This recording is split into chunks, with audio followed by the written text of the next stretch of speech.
नमस्कार दोस्तों, मेरा नाम है शब्द और आज की इस वीडियो में हम बात करने वाले हैं इंश्योरेंस के बारे में। और इसका हिंदी में नाम होता है बीमा। आप सभी ने सुना होगा बीमा के कितने प्रकार होते हैं, बीमा कितने तरह के होते हैं और रिस्क मैनेजमेंट क्या होता है, इसके बारे में भी हम डिस्कस करेंगे इस वीडियो में। तो चलिए स्टार्ट करते हैं। जैसा कि रवायत है कि हम यहाँ पर पहले बात करते हैं कि हमने क्या क्या देख लिया है, तो यहाँ पर भी चीज़ें लिखी हुई हैं, आप पढ़ सकते हो उनको। और हमने जो है business environment, business management, HRM की यूनिटें कवर कर ली हैं। और हम यूनिट जो है वो कवर कर रहे हैं बैंकिंग एंड फाइनेंशियल इंस्टीट्यूशंस की unit for UG senate commerce and UPHSC assistant professor commerce के लिए। ठीक है, तो चलिए स्टार्ट करते हैं। तो पहले आपको बता दूं कि इंश्योरेंस होता क्या है। आप सभी इंश्योरेंस के बारे में जानते होंगे, मुझे पता है आप सभी जानकार लोग हैं यहाँ पर। और इंश्योरेंस जो होता है वो बीमा होता है। बीमे के माध्यम से आप अपने लॉसेस को या फिर अपनी होने वाली हानियों को, अपने साथ होने वाले दुर्व्यवहारों को कह सकते हो आप, कवर करते हो। फाइनेंशियल लॉसेस को आप यहाँ पर कम करने की कोशिश करते हो। उनको रोक नहीं सकते हैं हम, लेकिन उनको हम उनका जो इफ़ेक्ट है, उनका जो असर है, उसको कम किया जाता है यहाँ पर। ठीक है, तो इसके लिए लोगों को फाइनेंशियल कह सकते हो कुछ फ़ीस जमा करनी पड़ती है। उस फीस को हम प्रीमियम कहते हैं। ठीक है, तो बेसिक स्ट्रक्चर तो यही है इसका इंश्योरेंस का। ठीक है, और इंश्योरेंस जो है एक कॉन्ट्रैक्ट ऑफ इंडेमनिटी के ऊपर काम करता है। इंडेमनिटी का मतलब ये होता है कि लॉस की भरपाई करना, यानी कि लॉस को कवर करना, लॉस को कम करना।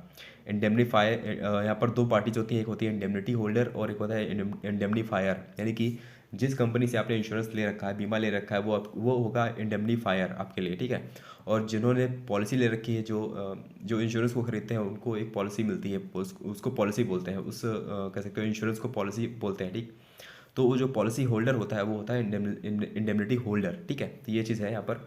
तो इंडेमनीफायर और इंडेमनिटी होल्डर का जो रिश्ता है, इसी को हम इंश्योरेंस कहते हैं बेसिक भाषा में। ठीक, तो इंश्योरेंस का बेसिक स्ट्रक्चर आपको पता चल गया है यहाँ पर। इसके बाद में हम बात करने वाले हैं इंश्योरेंस के प्रिंसिपल्स के बारे में। बहुत ही ज़्यादा इंपॉर्टेंट प्रिंसिपल्स हैं ये, और 7 प्रिंसिपल्स हैं, 7 सिद्धांत हैं इंश्योरेंस के। बीमा के 7 सिद्धांत जो हैं वो आपको गाइड करते हैं कि किस तरह से इंश्योरेंस का जो सेक्टर है वो काम करता है। ठीक, तो सबसे पहला हमारा जो प्रिंसिपल है वो है एटमोस्ट गुड फेथ का, principle of utmost good faith. यानी कि यहाँ पर दोनों ही पार्टीज़ के बीच में भरोसा होना चाहिए। भरोसा का मतलब यहाँ पर कि ये है कि दोनों को ही अपने बारे में पूरी जानकारी देनी चाहिए। जैसे कि जो पॉलिसी होल्डर है, वो जो पॉलिसी ले रहा है, उसको पॉलिसी के बारे में सब कुछ पता होना चाहिए। इंश्योरेंस कंपनी को सब कुछ बताना चाहिए कि आपकी क्या पॉलिसी है, कितना इसमें आपको रिटर्न मिलेगा। यहाँ पर मतलब रिटर्न नहीं, जो जो होता है इंडेमनीफाई किस तरह से आपको किया जाएगा, आपकी लॉस की भरपाई किस तरह से की जाएगी आपको, और कितना प्रीमियम आपको देना पड़ेगा। तो सारी चीज़ें, सारी इन्फॉर्मेशन आपको देनी चाहिए। इस बात का प्रिंसिपल ये कहता है। ये हमारा पहला प्रिंसिपल अटमोस्ट गुड फेथ का। ठीक, दूसरा हमारा प्रिंसिपल है वो प्रॉक्सिमेट कॉज का है। यानी कि जो कॉज है वो क्या है, प्रॉक्सिमेट होना चाहिए, उसमें रीजनेबल एक कॉज होना चाहिए। इंश्योरेंस लेने के लिए बीमा का जो कॉज है या रीज़न है वो अटमोस्ट होना चाहिए, प्रॉक्सिमेट होना चाहिए। तीसरा हमारा जो प्रिंसिपल है उसका नाम है इंश्योरेबल इंटरेस्ट। यानी कि जो इंश्योरेंस जो लेने का इंटरेस्ट है वो एक सही विचार होना चाहिए, सही तरीका होना चाहिए, सही रूप होना चाहिए इंश्योरेंस लेने का। तीसरा चौथा हमारा है इंडेमनिटी। जैसा कि मैंने आपको प्रीवियस बताया कि यहाँ पर इंडेमनिटी का मतलब होता है लॉस की भरपाई करना।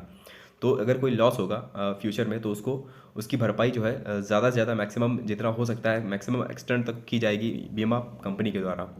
ठीक, तो ये है एक इसका प्रिंसिपल।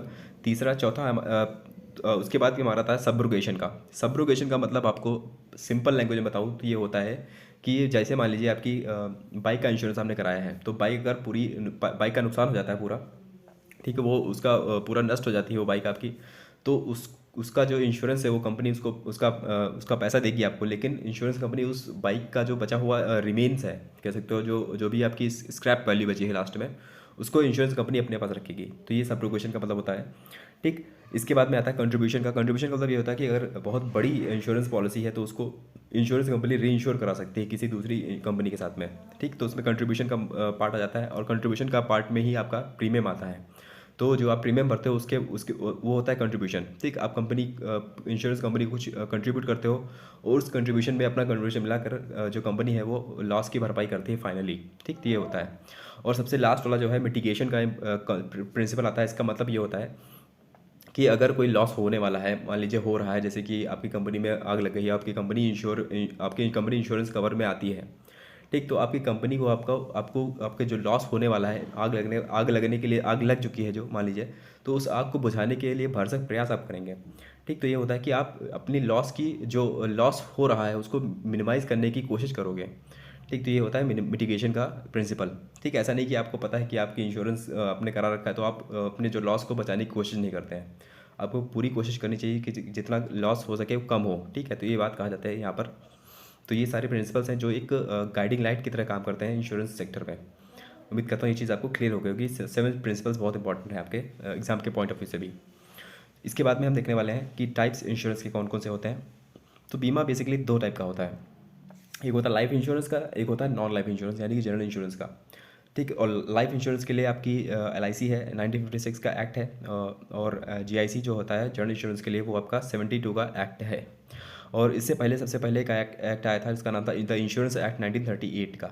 यहाँ पर दोनों तरह के इंश्योरेंस की बात की गई थी। तो ये जो है बेसिक स्ट्रक्चर है, लीगल स्ट्रक्चर है आपके इंडिया में इस तरह से इन एक्ट के माध्यम से जो है आपका इंश्योरेंस सेक्टर रेगुलेट होता है। और बाकी जो insurance regulatory development authority of India है यानी कि IRDA या फिर IRDAI है, इसके ऊपर मैंने सेपरेट वीडियो बना रखा है, आप वहाँ से चेकआउट कर सकते हो। इंश्योरेंस को रेगुलेट करने के लिए संस्था अलग से बनी है, जैसे RBI बैंकिंग सेक्टर को रेगुलेट करती है, उसी तरह से IRDA जो है इंश्योरेंस सेक्टर को पूरी तरह से रेगुलेट करती है। इसके बारे में भी मैंने आपको बता रखा है।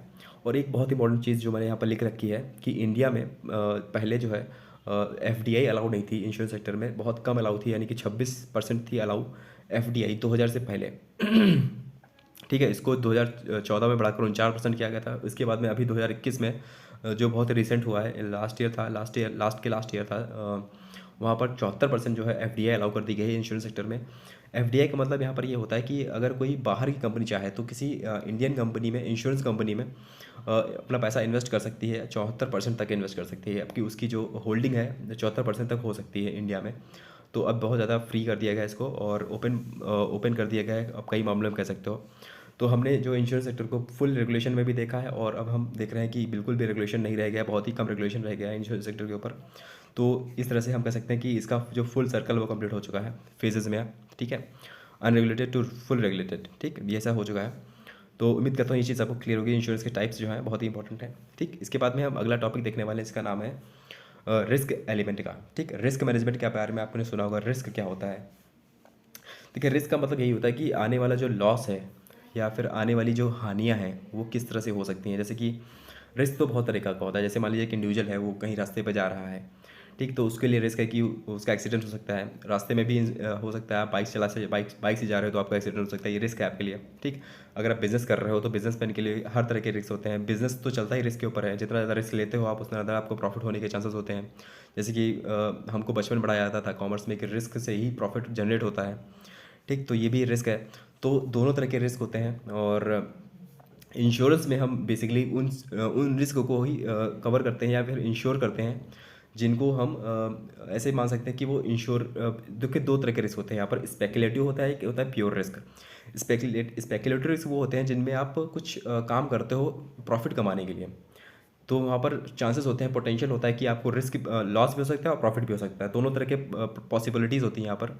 तो उस तरह का रिस्क जिसको हम स्पेकुलेटरी रिस्क बोलते हैं, जैसे कि आप बिज़नेस करते हो तो एक स्पेकुलेटरी रिस्क है। जैसे कि आप सट्टा लगाते हो, पैसा लगाते हो, हॉर्स रेसेस में पैसा लगाते हो, तो आपका स्पेकुलेटरी रिस्क है, वो आपको लॉस भी हो सकता है और वहाँ पर प्रॉफिट भी हो सकता है।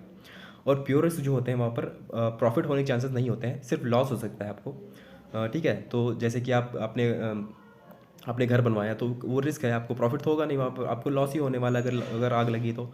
जैसे कि आप बाइक चला रहे हो तो आपको प्रॉफिट उसमें थोड़ी हो रहा है, लॉस हो रहा है इसमें। तो इस तरह के रिस्क जो है वो इंश्योरेबल होते हैं। जो प्योर रिस्क होते हैं वो इंश्योरेबल होते हैं और जो स्पेकुलेटरी रिस्क होते हैं वो इंश्योरेबल नहीं होते हैं, अनइंश्योरेबल होते हैं। तो ये चीज़ क्लियर होनी चाहिए आपको और बहुत ही इंपॉर्टेंट चीज़ है ये। इसके बाद में हम मैनेजमेंट के बारे में पढ़ेंगे, रिस्क मैनेजमेंट क्या होता है। तो रिस्क मैनेजमेंट जैसे कि सिंपल वर्ड है कि रिस्क को मैनेज करना चाहते हैं, हम रिस्क को कम करना चाहते हैं, कितना हो सके उतना कम करना चाहते हैं। ठीक, तो इस इंश्योरेंस को कवर करना यानी कि इंश्योरेंस पॉलिसी लेना ही रिस्क मैनेजमेंट का ही एक फंक्शन है। तो रिस्क मैनेज करते हैं किस तरह से, हम इंश्योरेंस पॉलिसी लेके। ठीक, तो यहाँ पर बहुत सारे टर्म्स आते हैं। रिस्क अवॉइडेंस होता है। एक अवॉइडेंस का मतलब क्या है, आप रिस्क नहीं लेना चाहते हो तो आप बाइक मत चलाइए, आप रिस्क नहीं लेना चाहते हो तो आप बिजनेस मत करिए। ठीक, तो ऐसा तो होगा नहीं। तो रिस्क को कम करने के लिए हम रिस्क रिडक्शन का प्रोसेस लाते हैं, जहाँ पर हम जैसे बाइक चला रहे हो तो आप हेलमेट लगा के चलाइए, तो आपका रिस्क थोड़ा रिडक्शन हो जाएगा, उसका कम हो जाएगा थोड़ा रिस्क आपका। ठीक, जैसे कि आप बिज़नेस करते हो तो आप प्रोविजंस रखिए, अपनी कंपनी में प्रोविजंस रखिए, जिससे आपका जो लॉस होने वाला है उसको उसमें कमी आ सकती है। ठीक, और रिस्क को अजम्पशन करके वो और शिफ्ट कर देना, अपना जो रिस्क है वो किसी और पर शिफ्ट कर देना ही इंश्योरेंस का काम होता है। ठीक। और इंश्योरेंस जो है उसके लिए आपको प्रीमियम भरने पड़ते हैं, आप मंथली इंस्टॉलमेंट देते हो बीमा कंपनीज़ को। और प्रीमियम का वही है कि जो आप फीस देते हो इंश्योरेंस कंपनी को, उसको हम प्रीमियम बोलते हैं। ठीक। तो और प्रीमियम्स के माध्यम से आपका जो इंश्योरेंस है वो कवर होता है। ठीक। तो ये चीज़ है, आपको इंश्योरेंस और रिस्क मैनेजमेंट की जो जो बात है क्लियर हो गई होगी। इसके बाद में री इंश्योरेंस का एक कॉन्सेप्ट बहुत ही इंपॉर्टेंट आता है इंश्योरेंस की सेक्टर में।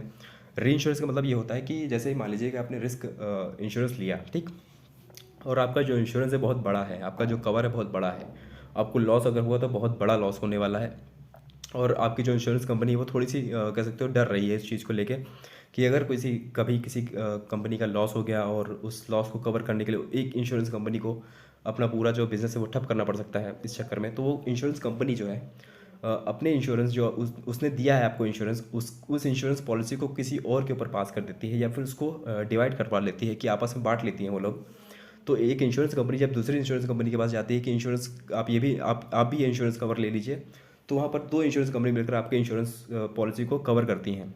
ठीक। तो इस तरह से हो जाता है।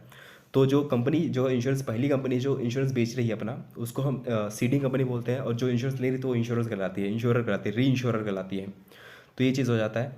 और एक ऑब्लिगेटरी है यहाँ पर कि जो जो भी नॉन लाइफ इंश्योरेंस है, जीआईसी कंपनीज हैं, उनको 5% जो है अपना इंश्योरेंस कवर जो है जीआईसी के पास रखना पड़ता है। जीआईसी जो 1972 की जो कंपनी है उसके अंदर रखना पड़ता है। तो ये ऑब्लिगेटरी इंश्योरेंस कहलाता है। तो ये जो है आईआरडीआई का मैंडेट है, इसके बारे में आपको पता होना चाहिए। ठीक। उम्मीद करता हूँ ये चीज़ आपको क्लियर हो गई होगी। तो ये सारी चीज़ें हैं। और सो थैंक यू गाइस, उम्मीद करता हूँ यहाँ पर आपको जानने को मिला होगा। अगर आपको वीडियो इन्फॉर्मेटिव लगी हो तो प्लीज़ लाइक कर दीजिए, शेयर कर दीजिए और सब्सक्राइब कर दीजिए मेरे चैनल को। Thank you guys, God bless you all.